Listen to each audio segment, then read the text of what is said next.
You ever walk into a grocery store, grab exactly what you need, and just leave without a second thought? Yeah, it feels super simple, almost automatic. But behind that one simple trip is this massive, invisible, global system that has to work perfectly. So what's the secret sauce? What makes it all tick? Well, let's pull back the curtain. I mean, really think about it for a second. How on earth do stores know exactly how many cans of tomatoes or bottles of soda you and everybody else are going to buy this week?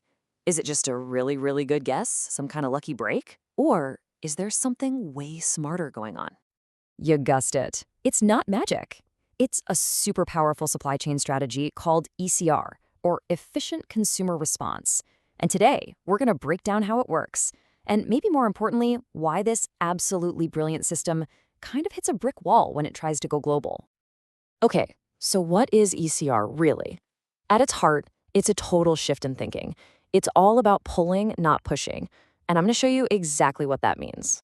So ECR is a strategy where the entire supply chain, we're talking from the factory to the warehouse to the store, is responding directly to you, the consumer. Instead of some manufacturer just guessing what you might want and pushing it into stores, your purchases actually pull the next product right onto the shelf. And check out this contrast. In the old push system, right, companies would just make a ton of stuff based on some forecast and just hope it sold. This meant you either had warehouses packed with stuff nobody wanted, or worse, empty shelves when a product was a surprise hit. The ECR pull system completely changes the game. When you buy something, that barcode gets scanned, and that single scan instantly tells the entire chain, hey, send a replacement. It's incredibly efficient, it cuts down on waste, and it keeps the shelves stocked with what people are actually buying. So how does this whole pull thing actually work day to day? Well, ECR is built on 4 key pillars. You can think of it as the blueprint for making the whole system run like a well-oiled machine. Okay, let's run through these. First up, efficient assortment. This just means stores use data to figure out exactly what customers want so they can get rid of all the unpopular junk. Then you've got efficient replenishment. That's the automatic restocking we just talked about. You buy one, another one is already on its way. Third, efficient promotion. This is about stopping those crazy sales that cause these massive, unpredictable spikes in demand. Instead, it's all about keeping prices more stable. And finally, efficient product introduction. This is where manufacturers and retailers work together, sharing data to launch new stuff that's way more likely to be a hit. All right, so inside one country, this system is a total revolution. It saves money, it slashes waste, it keeps customers happy.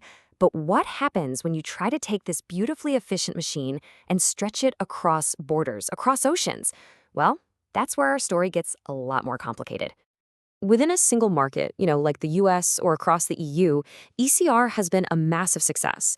The companies all kind of speak the same business language, they operate under the same general laws, and they can build partnerships pretty easily. It's a proven model, no question. But the second a company tries to build a seamless ECR system with partners in, say, Asia or Latin America or Africa, it often just falls apart. That smooth, beautiful flow of information and products, it suddenly gets very, very choppy. And the reasons why are pretty fascinating. So a couple of researchers, Buta and Reyes, they dug into this and identified 6 major barriers that stop ECR from working globally. And as you can see, it covers the whole shebang: technology, finance, operations. But for our purposes, we're going to focus on 2 of the biggest, messiest hurdles: trust and macroeconomics. All right, let's dive into the nitty-gritty of why this is so hard. Because it turns out the biggest problems aren't about shipping containers or fancy software. Nope. They're about people, culture, and rules. And this quote really gets to the heart of the matter. See, for ECR to work, companies have to share huge amounts of really sensitive data. We're talking sales figures, inventory levels, customer habits. And that requires a crazy amount of trust. As the researchers put it, when that trust breaks down, the fallout can be absolutely devastating. And on a global scale, trust is just incredibly fragile. You've got partners who might not even agree on what the goal is. There's a very real fear of intellectual property theft, especially in places with weak copyright laws. And then there's the big questions. Who owns all this data we're sharing? Who gets what cut of the profits?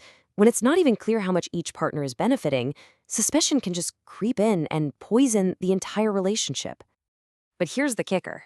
Even if you could magically solve the trust problem, you'd immediately smack right into another massive barrier: this incredibly complex web of different laws, regulations, and cultures all over the world. And this table just lays out the challenge perfectly. What's considered totally normal business practice in one country might be deeply offensive in another. Legal systems are all over the map. What's simple in one place could be tangled in red tape somewhere else, driving up costs. There's even this thing called an opacity index, which basically measures how risky a country is based on corruption and unclear rules. A high score there, that's a huge red flag for anyone trying to build a partnership. So after all that, what's the big takeaway? What's the one thing we should really remember about this invisible system that runs our shopping trips? Well, we tend to assume that the hardest parts of global business are the physical things, getting a box from point A to point B, or the tech stuff like getting two computer systems to talk to each other. But what the research shows is that's just not the case.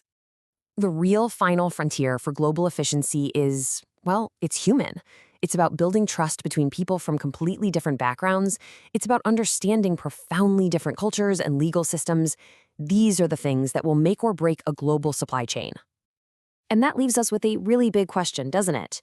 As our world gets more and more connected, we clearly have the technology and the strategy to create an unbelievably efficient global marketplace. But do we have the human ability to overcome our differences, to build the deep, foundational trust that's required to actually make it a reality? That's something to chew on the next time you find exactly what you're looking for on the shelf.